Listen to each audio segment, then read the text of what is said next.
Are you there? Hari itu, Detektif Dahmer dan Detektif Eckhart terbang dengan pesawat kecil melintasi pegunungan es di Alaska. Mereka dipanggil dari LA untuk membantu kepolisian di kota Nightmute, Alaska dalam menyelidiki sebuah kasus pembunuhan seorang remaja. Detektif Ellie menjemput mereka di dermaga. Ia sangat mengagumi Dahmer, bahkan sampai hafal detail-detail kasus yang ditangani olehnya. Dahmer meminta mereka langsung ke kantor polisi agar dapat segera memulai penyelidikan. Ia tak suka membuang-buang waktu. Charlie Bubble, kepala polisi di sana, adalah kawan lama mereka berdua. Charlie mengatakan kalau ia tak menyangka bantuan yang dikirim oleh Buck, kepala kepolisian di LA, adalah mereka berdua. Ia bertanya apa hal tersebut berkaitan dengan internal affair di kepolisian mereka. Tapi Dahmer enggan menjelaskan. Tak membuang waktu, Charlie lalu memperkenalkan mereka kepada tim di sana. Fred Dagger adalah detektif yang menangani kasus tersebut. Dahmer lalu meminta penyelidikan dimulai dari melihat tubuh korban. Ia ingin melihatnya sendiri selain hanya mengandalkan laporan polisi. Korban bernama Kay. Kematiannya diperkirakan karena benturan benda tumpul. Ia dipukuli sampai mati. Namun pelaku sempat mencuci rambut korban, menggosok kukunya, dan yang tidak disampaikan pada laporan adalah pelaku menggunting kuku korban. Dari semua petunjuk tersebut, Ellie mengerti kalau pelaku dan korban saling mengenal. Dahmer menambahkan kalau pelaku sangat mengerti psikologi penyidik. Ia tidak panik. Ia dengan tenang menghilangkan jejak yang dibutuhkan oleh polisi. Penyelidikan berlanjut ke rumah tinggal orang tua Kay. Diketahui Jumat malam, Kay menghadiri sebuah pesta. Jurnalnya tidak ditemukan, dan Kay juga bertengkar dengan Randy, pacarnya, pada hari Jumat itu. Di kamar Kay, Dahmer menemukan sebuah foto yang sobek, dan sobekannya ada di dalam tempat sampah. Foto tersebut adalah foto Kay dan sahabatnya Tanya. Dahmer juga menemukan sebuah gaun yang cukup mahal, di mana Kay atau Randy tidak akan mampu membelinya. Eckhart menemukan sebuah kalung. Dan dari semua petunjuk di kamar Kay, dugaan mengarah pada pacar dan atau ada penggemar rahasia. Dahmer ingin berbicara pada Randy. Ia ingin mendatanginya di sekolah. Tapi ia tak sadar kalau saat itu sudah jam 10 malam. Di Alaska, ada bulan-bulan di mana matahari bersinar hampir 24 jam. Ellie mengantar Dahmer dan Eckhart ke penginapan. Mereka menyempatkan diri untuk mampir ke restoran hotel sebelum beristirahat. Eckhart mengajak Dahmer untuk berbicara mengenai internal affair yang datang padanya, dan pada akhirnya ia harus membuat perjanjian dengan mereka. Perjanjian ini berkaitan dengan kasus lama yang mereka tangani. Eckhart juga bilang kalau Dahmer tak perlu khawatir. Hal tersebut tak akan menyeret Dahmer dalam masalah. Tapi Dahmer kesal karena semua itu akan menyeretnya kepada masalah. Mereka berdebat tentang masalah tersebut, dan Dahmer akhirnya pergi ke kamar terlebih dahulu karena kehilangan selera makannya. Esok paginya, Ellie kembali menjemput mereka. Mereka pergi ke sekolah untuk menginterogasi Randy. Di sana Dahmer juga melihat Tanya. Pada sesi interogasi, diketahui kalau Randy tidak memiliki alibi pada Jumat malam. Dahmer memperingatkan Randy kalau ia tak cukup pintar dengan sikap masa bodohnya. Dahmer mengetahui kalau Randy suka memukuli Kay. Ia juga tahu kalau Kay memiliki orang lain yang mungkin ia temui setelah mereka bertengkar. Dahmer ingin informasi mengenai orang tersebut, karena bila tidak, Randy adalah orang terakhir yang melihat Kay masih hidup. Randy pun bercerita kalau ia tak tahu siapa orang itu. Ia tak berhasil membuat Kay bercerita tentang siapa orang lain yang Kay temui. Dan Dahmer pun pergi meninggalkan Randy setelah mendapatkan informasi tersebut. How hard you try? Pretty hard. Di luar, Dahmer meminta Ellie untuk mencari tahu di mana kalung yang ditemukan di kamar Kay berasal. Ia mengingatkan Ellie untuk selalu memperhatikan hal-hal kecil, karena hal-hal kecil tersebut mungkin dapat memberikan informasi yang mereka tak pernah duga. Lalu Ellie mendapat telepon dari kantor.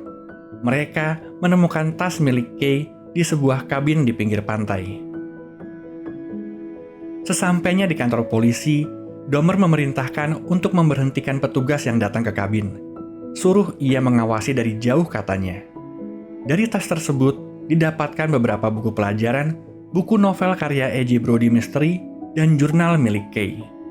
Dahmer lalu memerintahkan Ellie untuk menyiarkan berita di radio kalau mereka sedang mencari tas milik Kay yang terlihat saat ia meninggalkan pesta. Ia juga menyuruh mereka untuk mengisi tas itu kembali dengan buku dan mengembalikannya ke tempat di mana mereka menemukannya. Mereka akan menangkap si pembunuh saat ia kembali ke kabin untuk mengambil tas tersebut. Gonna eat this son of a bitch alive, knowing he missed something this big. Beberapa waktu kemudian, mereka sudah bersiap mengepung kabin tersebut. Dan tak berapa lama, terlihat seseorang mendatangi kabin. Namun saat mereka akan bergerak, salah seorang polisi tak sengaja menekan pengeras suara, sehingga orang tersebut langsung lari masuk ke dalam kabin. Mereka segera mengejar, namun saat didobrak, kabin sudah kosong. Rupanya orang itu melarikan diri lewat terowongan di bawah kabin. Mereka pun segera berpencar untuk mencarinya. Kondisi alam sedang tidak mendukung. Saat itu, turun kabut yang sangat tebal sehingga menyulitkan mereka. Dahmer berhasil bertemu dengan Farrell, dan tak lama mereka melihat seseorang berjalan ke arah mereka. Orang itu tiba-tiba menembak dan mengenai kaki Farrell. Dahmer lalu mengejar tersangka. Di tengah kabut yang sangat tebal, ia melihat seseorang berdiri memegang senjata. Tak membuang waktu, ia langsung menembak tepat ke dadanya. Saat mendekati orang itu, ia menemukan sepucuk pistol kaliber 38 di tepi sungai.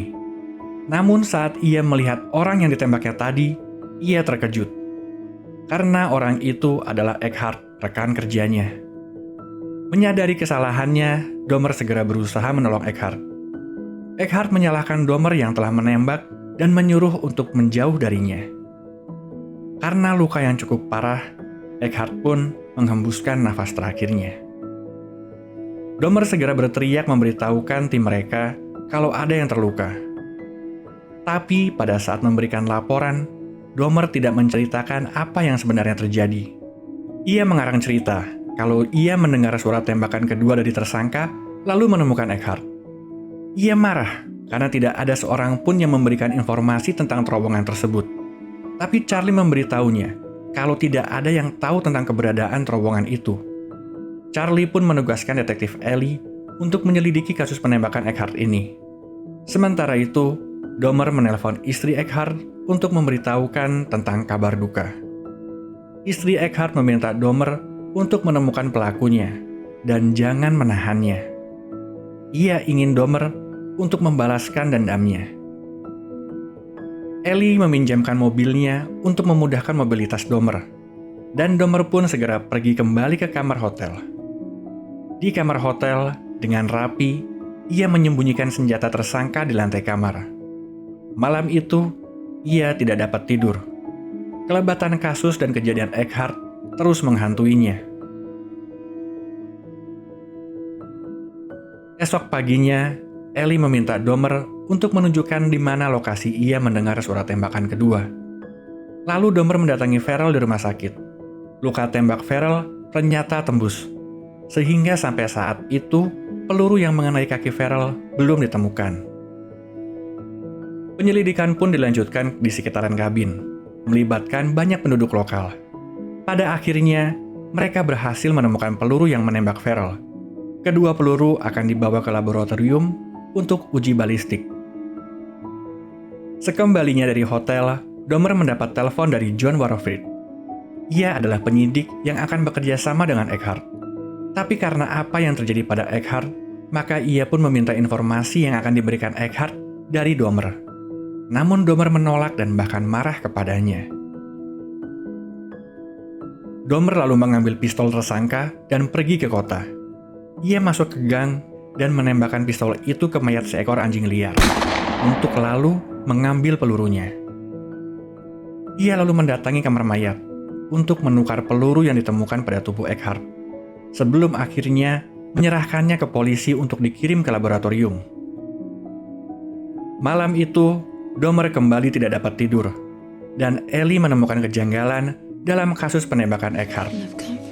Tiba-tiba terdengar bunyi telepon di kamar Dahmer. Suara di ujung telepon mengaku kalau ia melihat Dahmer menembak Eckhart. Penelpon itu adalah tersangka kasus pembunuhan Kay, dan ia melihat semuanya. Ia pun menawarkan kerjasama pada Dahmer. Di pemakaman Kay, Dahmer mengajak Tanya untuk pergi bersamanya. Ia membawa Tanya ke tempat pembuangan sampah di mana tubuh Kay ditemukan. Tanya memberikan informasi kalau di Jumat malam itu, Randy, pacar Kay, tengah bersamanya. Ia tak ingin ada orang tahu kalau ia mengkhianati sahabatnya sendiri.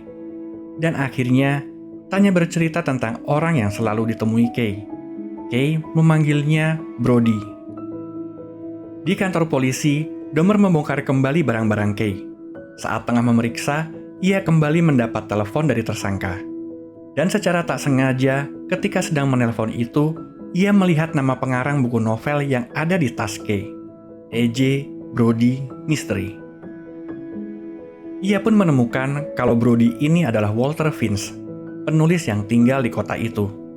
Setelah menutup telepon, Dahmer segera pergi ke alamat di mana Vince tinggal. Namun saat itu, Vince tidak berada di tempat. Dahmer pun masuk dengan mencongkel pintu apartemen Vince dan menemukan Vince menggunakan metode alarm sederhana untuk mengetahui apa apartemennya dimasuki orang asing. Karena hal itu juga, Dahmer yakin kalau Vince adalah tersangka pembunuh Kay. Saat tengah memeriksa apartemen, Vince datang. Dari luar, Vince melihat kalau alarmnya sudah tidak ada. Maka ia pun segera pergi dari sana. Dahmer pun segera mengejar Vince sampai ke tempat pengolahan kayu gelondongan.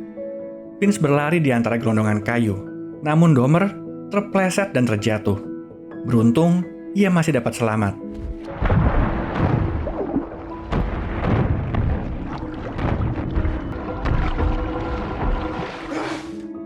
Dahmer pun kembali ke apartemen Vince, dan Vince menelpon untuk memberitahukan kalau di kamar mandi ada handuk kering.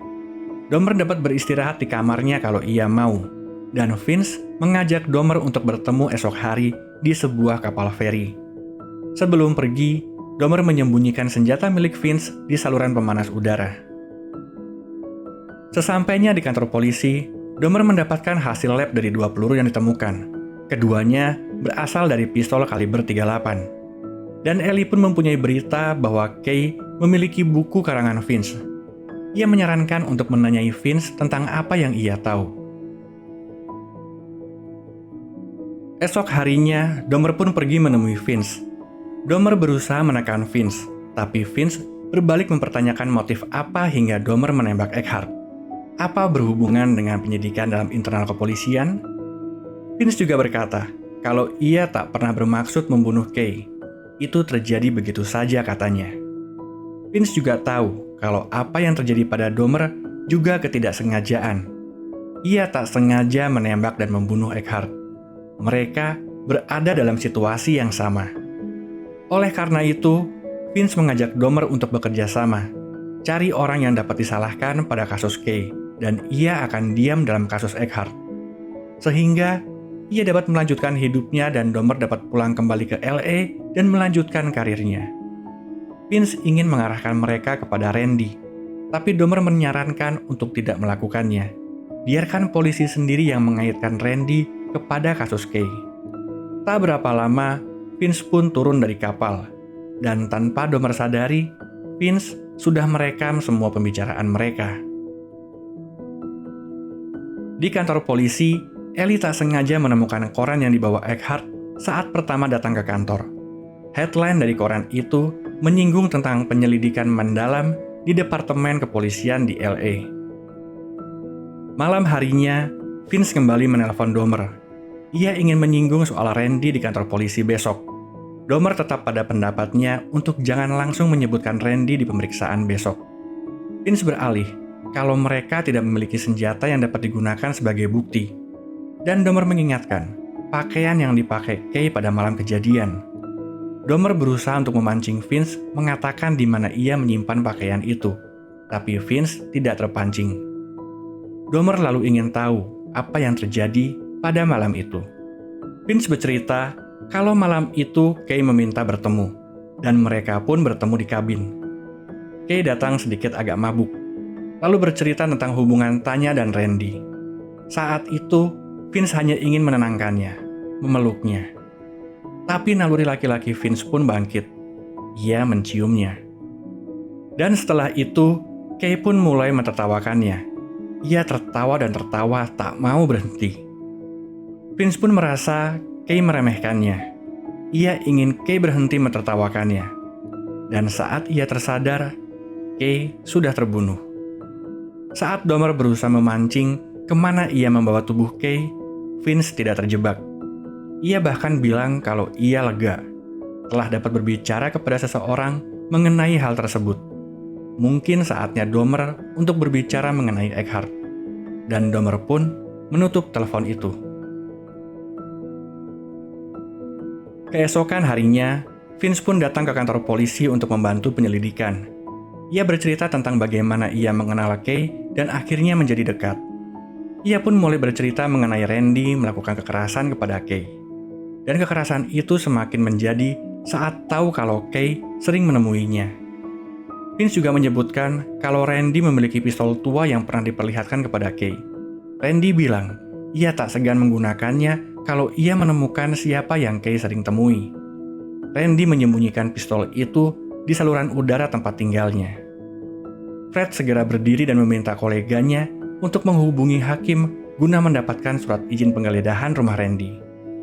Domer menjadi kesal karena Vince tidak mengikuti arahannya. Ia mulai menekan dan akhirnya marah kepada Vince. Domer segera keluar ruangan untuk akhirnya pergi ke rumah Randy. Ia hendak mengambil pistol yang Vince sebutkan. Namun, ia tak dapat menemukannya di saluran udara. Saat ia tengah mencari, polisi yang sudah mendapatkan surat izin dari hakim datang. Domer pun bergegas sembunyi di kamar mandi. Domer terjebak di kamar mandi sementara polisi menggeledah tempat tinggal Randy. Dan akhirnya, mereka berhasil menemukan pistol itu, tepat pada saat seorang polisi akan membuka pintu kamar mandi. Domer keluar dari kamar mandi dan bergabung bersama mereka. Pistol itu ditemukan di tempat pembuangan oli. Tepat saat itu, Randy pulang. Ia pun dibawa ke kantor polisi. Di kantor polisi, Randy bilang kalau ia bersama Tanya pada malam pembunuhan. Alibinya solid. Domer bertemu Vince di sebuah tempat. Ia bilang kalau Randy tidak bersalah, karena sebenarnya ia memiliki alibi yang kuat. Tapi Vince tidak peduli. Vince pun menyerahkan rekaman suara mereka saat di kapal, dan Domer segera menghancurkannya. Ia mengancam Vince, tapi Vince tidak bergeming. Domer juga bilang kalau ia ingin semua ini berakhir. Ia akan menceritakan apa yang terjadi pada Eckhart dan juga apa yang telah Vince lakukan. Vince selalu mengingatkannya kalau semua sudah seperti bagaimana seharusnya. Pemuda brengsek masuk penjara. Domer sebagai polisi yang sudah berjasa, dan dirinya hanya seorang penulis. Ia meminta Domer untuk kembali ke LA dan biar dia yang mengurus sisanya di sini. Sementara itu, Ellie mendatangi kabin kembali. Di sana, ia menemukan selongsong peluru 9 mm. Dia segera pulang dan mencari arsip kasus yang pernah ia kaji di akademinya dulu. Kasus itu adalah Leland Street Murder yang ditangani oleh Domer. Dari arsip itu, ia mengetahui bahwa Domer memiliki pistol cadangan 9 mm. Ia mulai melihat benang merah pada kasus Eckhart. Saat ia bergabung dengan rekan-rekannya di bar, Domer menghindari pertanyaan pancingan Ellie. Domer bilang kalau kasusnya sudah selesai. Saatnya ia pulang ke LA esok hari. Ellie tak bisa mengantarnya besok karena ia harus mengambil surat-surat yang Vince maksud di rumah peristirahatannya di dekat danau. Malam itu, saat berkemas, Domer menutup jendela dengan selimut, bantal, dan lain-lain. Karena berisik, pemilik hotel, Rachel, mendatanginya. Lalu Domer bercerita tentang kasus yang ia dan Eckhart pernah tangani. Dia bilang kalau tersangka ini menyekap seorang anak selama 3 hari dan menyiksanya, sampai akhirnya membunuhnya. Tapi sayangnya, bukti yang dibutuhkan tidaklah cukup. Jadi, Dahmer mengambil sampel darah dari anak itu dan kemudian menaruhnya di apartemen tersangka. Saat itu Dahmer sadar kalau hal tersebut akan ia pertanggungjawabkan suatu hari nanti. Dan apa yang ia khawatirkan terjadi. Penyelidikan internal kepolisian akan membuka kasus itu kembali, dan Eckhart membuat perjanjian di mana hal tersebut akan menyeret Dahmer. Sekarang, dengan meninggalnya Eckhart, tentu hal tersebut tak akan terjadi. Tapi dia tak yakin dengan apa yang dirasakannya sekarang. Pembelaannya adalah, si tersangka itu memang bersalah, dan dengan bukti yang ia tanamkan, membuatnya dipenjara sesuai dengan kesalahannya. Rachel bilang kalau ia tidak dalam posisi untuk menghakimi. Tapi menurutnya, hal itu berkaitan dengan apa yang menurutnya benar pada saat itu, dan bersedia hidup dengan konsekuensinya. Dan di luar sana, hal ini sedang terjadi pada diri Ellie. Esok paginya, Ellie pergi ke rumah peristirahatan Vince, dan Dahmer mendatangi apartemen Vince. Ia tak dapat menemukan siapapun di sana, tapi ia menemukan surat-surat dari Kay di apartemen Vince. Dahmer pun menyadari bahwa Vince akan membunuh Ellie. Ia bergegas menyusul Ellie. Ellie yang sudah sampai di rumah Vince lalu diajak masuk dan menuju lantai atas untuk mencari surat-surat dari Kay. Vince beralih kalau ia lupa di mana meletakkannya. Sekilas, Ellie melihat baju perempuan di lemari. Namun saat ia berbalik, Vince memukulnya. Tak berapa lama, Dahmer pun tiba di rumah Vince. Gonggongan anjing membuat Vince sadar ada tamu tak diundang. Vince beralih bahwa Ellie sudah tahu semuanya. Ellie tahu kalau Dahmer yang menembak Eckhart. Kalau dibiarkan, maka karir Dahmer akan hancur. Dan pergulatan pun terjadi antara Dahmer dan Vince.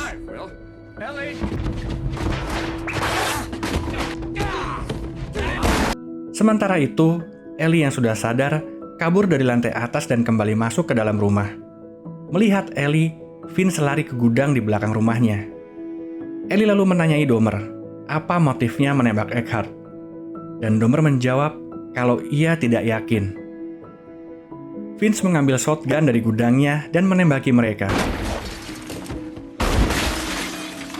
Ellie pun memutuskan untuk percaya pada Dahmer dan bekerja sama untuk melumpuhkan Vince. Sementara Ellie memberikan tembakan perlindungan, Dahmer merusak lantai untuk menyelinap ke gudang. Dengan berhati-hati, Dahmer berhasil menyergap Vince, dan mereka pun terlibat perkelahian, yang pada akhirnya Vince dan Dahmer sama-sama terkena tembakan. Vince terjatuh ke dalam sungai dan tenggelam di sana. Sementara itu, luka tembakan Dahmer cukup parah. Ellie berlari mendekatinya. Ia sudah meminta bantuan untuk datang. Ellie berniat untuk membuang barang bukti selongsong pistol Dahmer. Menurutnya, Dahmer tak sengaja menembak Eckhart, dan tak ada yang perlu tahu kejadian yang sebenarnya. Tapi Dahmer mencegahnya. Kesalahan pada masa lalu menghantui Dahmer selama ini, yang akhirnya ia harus menerima konsekuensi atas itu semua. Dahmer tak ingin Ellie melakukan kesalahan yang sama. Dan setelah pesan terakhirnya, Dahmer akhirnya dapat tidur dengan tenang.